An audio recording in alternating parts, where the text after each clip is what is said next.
Cup of 8.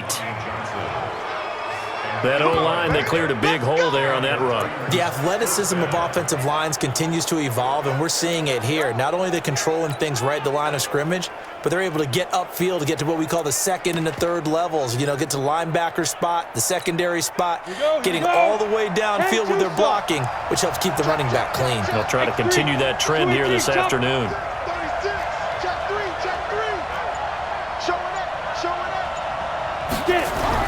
Now a first down throw, Tannehill going for it all.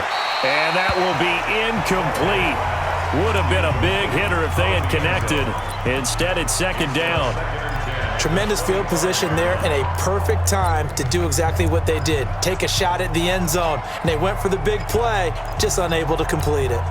An incomplete pass leads to 2nd and 10 from the 25.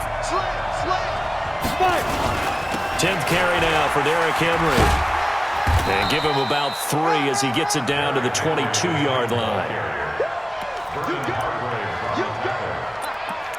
3-yard gain on the play brings up 3rd down.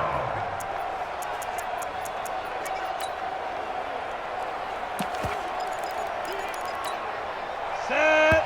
60 outlaw. No score after 1 on EA Sports. Go now. 50, plant. The Titans on 3rd down. 0 for 3 to this point. They could use a conversion. This is 3rd and 7.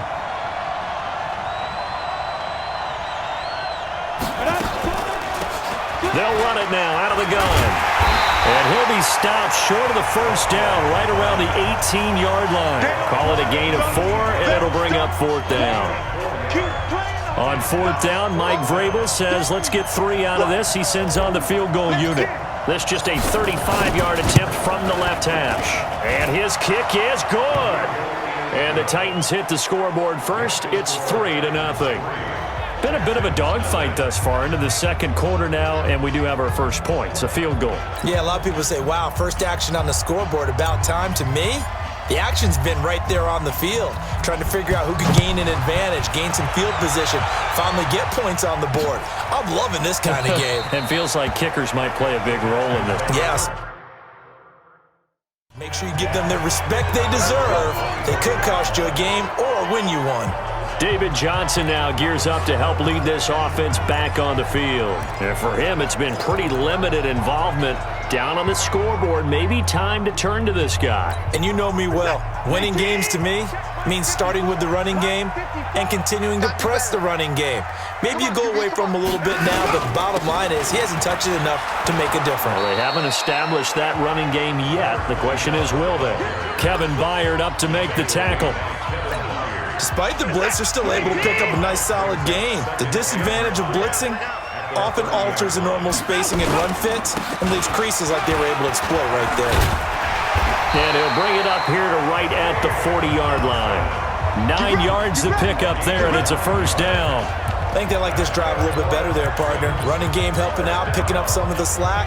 Because remember the last drive, they went 3 and out.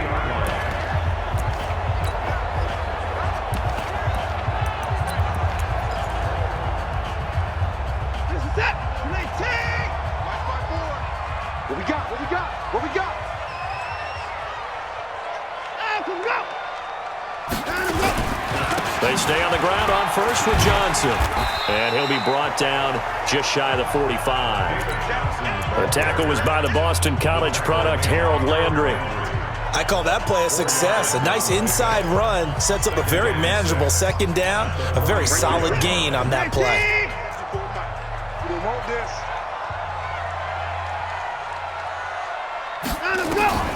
From the 44, Watson. And a quick throw here, that's complete. And he'll get it out to midfield. Looks like, yeah, they'll spot it right at midfield at the 50. 6 yards to pick up, and that's a first down.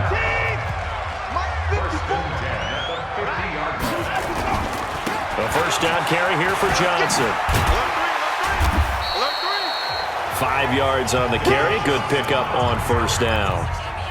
And that's one of the reasons you like to blitz even on run downs. It confuses the blocking assignments. It doesn't allow those offensive linemen to get up to the second level. After the pickup of 5, here's 2nd and 5. Now Johnson. And here he'll be brought down a little shy of the 35 at the 36. That one a first down pickup of 8. Tremendous blocking by the interior of the offensive line. They didn't just gash him there. They blasted a gaping hole for him to gallop through. I think if he comes back to the huddle, he better be giving them a whole lot of credit and thanking them for that much space to rumble. They'll run on first down. It's Johnson. And he'll lose yardage on the play back at the 37-yard line. It's a loss of a yard there, and now 2nd down. I like the strategy. Extra tight ends, extra beef. They want to run the football, but that means they probably want to run it inside. If you get strung out on the perimeter, you're in peril. Yeah, we saw the result, negative yardage. On 2nd down, Hilliard, and he is met quickly in the backfield. Down he goes, folded like a lawn chair. He'll wind up losing a yard on the play, and they'll be facing a 3rd and 12. I know when I was a kid, I always got real excited when I saw those lateral-type runs. But the best backs that made it happen, they put a foot in the ground and just go. That didn't happen there. That play got swallowed up. The last 2 plays, each lose a yard. They'll try to move forward here on 3rd and 12. Out of the gun, Watson. Nowhere to escape, and he goes down. Jeffrey Simmons picks up his 2nd sack of the afternoon. I remember when I was a kid and all I wanted was a nickel so I could get that soda down at the fountain. And guess what? The nickel came into play well. 5 defensive backs, they covered well, allowed for the sack. Sodas were a nickel when you were a kid? No, I just needed the extra nickel so I could pay the proper price. Okay, how much were they? A dime? What were they? 15 cents. And this one will not be returnable as it sails out of bounds. There again is the running back as he trots onto the field. The passing game, they've had more success there than the running game. Maybe something they game plan for. How come they didn't tell us that? They wanted to keep it a secret. We did ask, didn't we? But I think what happened in this one is they've realized that they've established the run pretty well, and teams are going to key on that. They thought they could open it up and have success through the air, and that's exactly what's going on. Yeah, they've had success, at least so far, here in the 2nd quarter. 60 Pittsburgh. 6-yard pickup brings up 2nd and 4. Check, crouch. Check 37, check 30. Blue draw, perfect. Jumper. You go second. Go. On 2nd down now, it's Henry. Just a couple on the pickup there, and now it's 3rd down. But that's all about doing the dirty work right there defensively. 2nd and short yardage, that's all about plugging those gaps, not giving a running back a crease to run through, and has a nice job to hold him just a couple and force a 3rd down.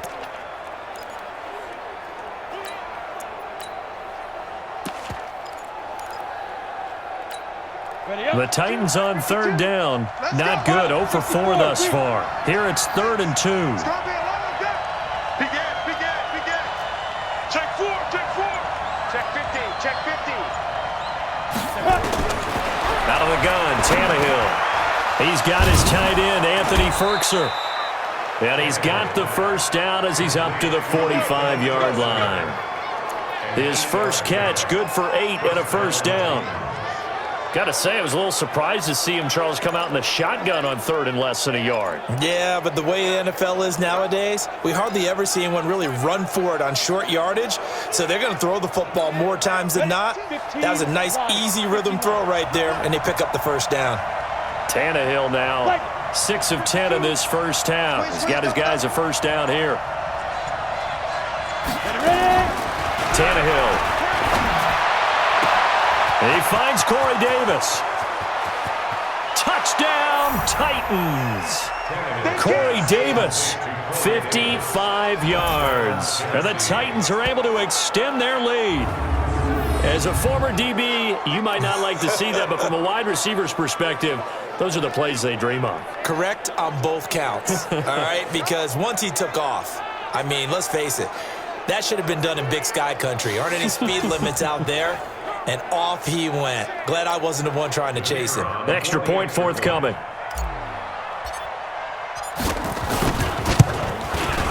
It's up and good, and that'll increase their lead to 10-zip. Makes the score Titans 10, A drive there of just 4 plays.